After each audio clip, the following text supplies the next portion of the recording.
जय हिंद दोस्तों। रिसेंटली एक बहुत बड़ी अपडेट निकल के ये आ रही है कि पाकिस्तान के पूर्व प्रधानमंत्री नवाज शरीफ की जो बेटी है मरियम नवाज, इन्होंने यहाँ पर पिछले मंथ जो दासू सिटी में एक सुसाइड बॉम्बर के थ्रू से चाइनीज के ऊपर जो अटैक हुआ था, इसको लेकर चाइनीज नेशनल जो चाइनीज लेबर है, जो वर्कर्स है, इनको यहाँ पर फटकार लगाई है और कहा यह गया है कि जो चाइनीज है जो पाकिस्तान में काम कर रहे हैं, चाइनीज जो दासू हाइड्रो पावर प्रोजेक्ट है, इसको लेकर ये लोग डिसिप्लिन, सिक्योरिटी जो डिसिप्लिन है, इसे खुद फॉलो नहीं करते हैं और उल्टा जो चाइना है, चाइनीज जो गवर्नमेंट है, ये पाकिस्तान के ऊपर ये क्लेम करती है कि आप सिक्योरिटी प्रोवाइड करने के मामले में हमारे नागरिक को आप कहीं ना कहीं फेलियर साबित हुए। इसके रिगार्डिंग आपको वेरियस आर्टिकल्स मिल जाएंगे, जहां पर पंजाब के सीएम, आपको बता दें कि मरियम नवाज पंजाब के चीफ मिनिस्टर भी है। और आप मैप में थोड़ा देखिए तो आप मैप में ये जो प्रोविंस है ग्रीन कलर का, ये आप पूरा पंजाब प्रोविंस है, जिसे हम वेस्ट पंजाब भी कह सकते हैं भारत का। ये बेसिकली जो एरिया है, यहाँ का जो सीएम मरियम नवाज, इन्होंने यहाँ पर रिसेंटली ये कहा है, क्योंकि आपको बता दें कि 26 मार्च के दिन में जब इस्लामाबाद के जस्ट आप ऊपर जाएंगे ना यहाँ पर, तो आपको जस्ट यहाँ मिल जाएगा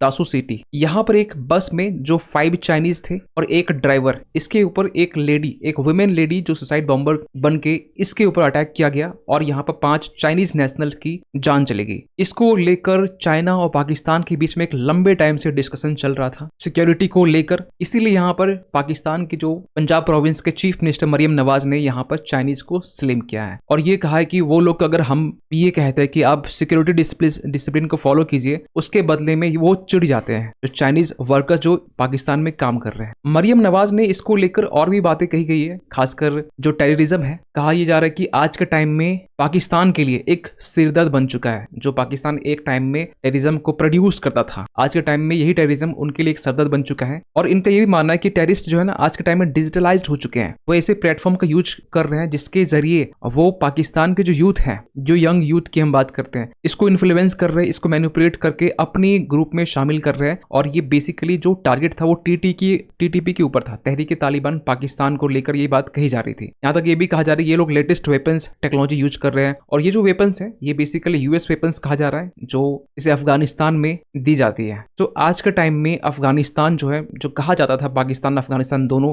ट्विन ब्रदर है, ये आज के टाइम में अफगानिस्तान पाकिस्तान के लिए एक लॉ इन्फोर्समेंट एजेंसीज के लिए एक चैलेंज, एक सिरदर्द बना हुआ है। यही नहीं, यहाँ पर मरियम नवाज ने भी कहा जो पीटीआई है, पाकिस्तान तहरीक इंसाफ, जो इमरान खान की जो पार्टी थी जिसे बैन कर दिया गया, इसको लेकर यहाँ पर यह कहा गया कि जो खैबर पख्तूनख्वा का जो रीजन है, जहां पर मेजोरिटी जो इंडिविजुअल जो मेंबर्स है, कैंडिडेट है, यहाँ पर जीत के आए पीटीआई मेंबर्स के कैंडिडेट के, यहाँ पर यह कहा गया कि खैबर पख्तूनख्वा जो रीजन है ये बेसिकली एक कॉरिडोर बन चुका है। अफगानिस्तान से टीटीपी के जो टेररिस्ट है ये आते यहाँ पर अटैक करते और चले जाते हैं। इसको लेकर पीटीआई लीडर्स ने भी क्रिटिसाइज किया पंजाब की जो सीएम मरियम नवाज, और ये कहा है पहली बात तो आप इलेक्शंस में जो धांधलीबाजी हुई है और जो मैंडेट्स हमारे पास में था वो आज के टाइम में हम रिक्लेम करते हैं। लेकिन जो चाइनीज लगभग 7,500-8,000 के आसपास में जो चाइनीज वर्कर है आज के टाइम में, जो पाकिस्तान में जो लोग काम कर रहे हैं, इनके सिक्योरिटी को लेकर, और जो रिसेंटली दासू में जो अटैक हुआ, ये कहा जा रहा था जो बस में अटैक किया गया ये बेसिकली यहाँ पर नॉन बुलेट प्रूफ था, नॉन बॉम्ब प्रूफ एक व्हीकल था, जिसके कारण यहाँ 5 चाइनीज मारे गए हैं। तो सबसे बड़ा सवाल निकलता है, क्या ये चाइनीज वर्कर्स के लिए भी बुलेट प्रूफ व्हीकल्स चाहिए?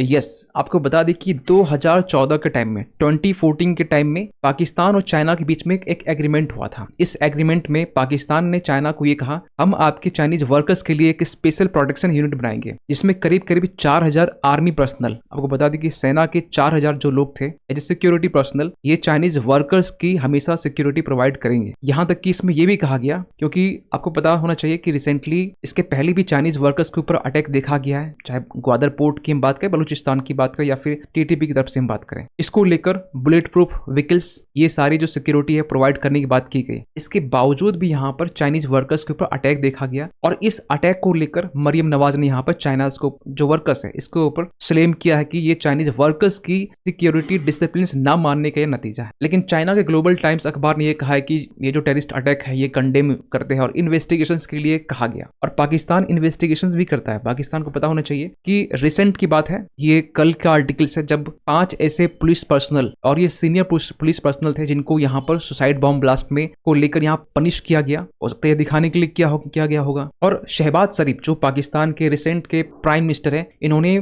चाइनीज वर्कर्स को, जैसे कि आप इमेज में देख सकते हैं, ये प्रॉमिस किया कि आपके बेटर सिक्योरिटी के लिए पाकिस्तान आपके साथ हमेशा खड़ा है। क्योंकि ओनली खैबर पख्तूनख्वा का रीजन ही नहीं जहां टीटीपी अटैक करते बार बार 2021 के बाद से आप देखें, जब से दोनों के बीच में ना सीज फायर जो एग्रीमेंट इंसिडेंट था अफगानिस्तान और पाकिस्तान के बीच में, जब से ये ब्रेक हुआ टूटा है, उसके बाद से जो अटैक है, टेररिस्ट अटैक, ये बढ़ता ही गया है। अब हर साल की आंकड़े की बात करें, हम इसके पहले वीडियो हम इसको लेकर बना चुके हैं, लेकिन जो बलूचिस्तान का जो रीजन है, जहां पर कहा जाता है बलूचिस्तान लिबरेशन आर्मी जहां एक्टिव है, ये ईरान से आते हैं, सिस्तान बलूचिस्तान रीजन से यहाँ पर आते हैं, जैसल अल अदल के ठिकानों पर अटैक करते हैं। यहाँ तक कि जो बलूचिस्तान में पाकिस्तान के जो पुलिस स्टेशन है, इवन की जो इनके इंफ्रास्ट्रक्चर है, बिल्डिंग्स है, यहाँ पर ये अटैक करते हैं और फिर वापस चले जाते हैं सिस्तान बलूचिस्तान के ईरान के प्रोविंस में। क्योंकि सबसे बड़ा चाइना के लिए खतरा है ग्वादर पोर्ट को लेकर। जो सीपेक लाइन आज के टाइम से ग्वादर से लेकर पीओके क्रॉस करते हुए ये चाइना के काशनगर वहां कनेक्ट कर दी है। चाइना खासकर इस ग्वादर पोर्ट को लेकर कंसर्न बहुत ज्यादा है और इसके लिए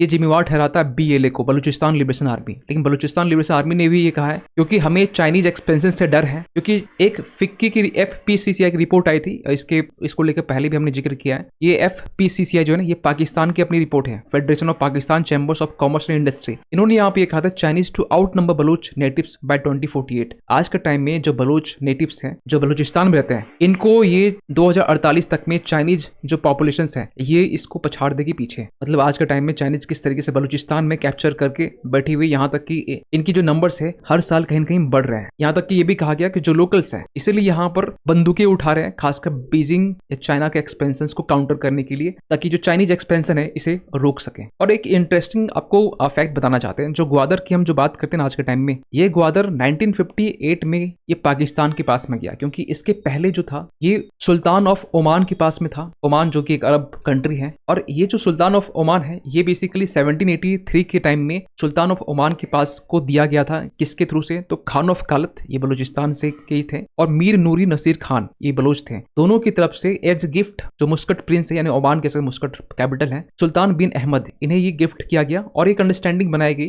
कि जब आप सुल्तान बिन अहमद, आप जब ओमान के सुल्तान बनेंगे तो उस टाइम आप हमें वापस कर देना ग्वादर पोर्ट को, या ग्वादर विलेज कह सकते हैं। लेकिन ऐसा कुछ हुआ नहीं, और टाइम आता है 1956 के टाइम में। आपको बता दें कि 56 के टाइम में ओमान जो सुल्तान थे वो सबसे पहले नेहरू जी को ये ऑफर दिया कि आप इसे ले लो कुछ पैसे से। नेहरू जी ने साफ साफ मना कर दिया, और इसके पीछे रीजन कहा जाता है कि जो नेहरू जी के जो फॉरेन सेक्रेटरी थे उस टाइम में, उन्होंने ये कहा ये जो बेसिकली ग्वादर विलेज है या पोर्ट की हम बात करें, ये एज ए इनक्लेव की तरह माना जाएगा, ओनली ये पोर्ट होगा, लैंड एक्सेस तो मिलने वाला नहीं रहा। और इनकी फॉरेन सेक्रेटरी की तरफ से ये कहा गया कि आप इसे साफ साफ मना कर दीजिए। उसके बाद में पाकिस्तान को ऑफर किया गया 1958 के टाइम में। पाकिस्तान ने उस वक्त 3 मिलियन पाउंड देकर ग्वादर पोर्ट को खरीद लिया। नहीं तो आज के टाइम में ग्वादर पोर्ट भारत का होता। अगर आज के टाइम में जो गवर्नमेंट आज के टाइम में सेंट्रल गवर्नमेंट है ये होती तो 10-15 मिलियन और ले दे के कहीं ना कहीं पूरे पाकिस्तान को दे दो हमें, ठीक है, ये चीजें डील कर ली थी। लेकिन खैर बीत गई, बात गई। लेकिन आज के टाइम में देखें ना, पाकिस्तान की इंटरनल जो हालत है, पॉलिटिकल, इकोनॉमिकल, और आज के टाइम में जो रिसेंट में अफगानिस्तान के टीटीपी से फाइट कर रहा है, परेशान है। दूसरी तरफ बीएलए बलूचिस्तान लिबरेशन आर्मी से कहीं ना कहीं परेशान है। इसके बावजूद चाइना के एक अलग से प्रेशर है, चाइनीज जो वर्कर्स इनको सिक्योरिटी प्रोवाइड करने को लेकर। सो इस बीच में आप क्या मानते हैं कि पाकिस्तान की जो पूर्व प्रधानमंत्री नवाज शरीफ की जो बेटी मरियम नवाज, इन्होंने पाकिस्तान चाइनीज जो नेशनल है वर्कर्स है इनको अगर स्लेम किया गया, ये सही है या गलत है? और जाते जाते आपसे एक क्वेश्चन है, कम्बम जो वैली है, रिसेंटली ये न्यूज में था, क्योंकि आपको बता दे कम्बम वैली के बारे में, ये साउथ इंडिया का ग्रेप्स को प्रोडक्शन को लेकर, अंगूर के जो प्रोडक्शन को लेकर सबसे ज्यादा जो प्रोडक्शन है यहीं पर की जाती है। ये कौन से स्टेट में है? तमिलनाडु, कर्नाटका, महाराष्ट्र, केरला। सही आंसर कीजिएगा कमेंट पर। और इस पर आपका क्या कमेंट है, क्या ओपिनियन है? अपनी ओपिनियन कमेंट में लिखे। मिलते किसी अगली वीडियो में, तब तक के लिए थैंक यू सो मच।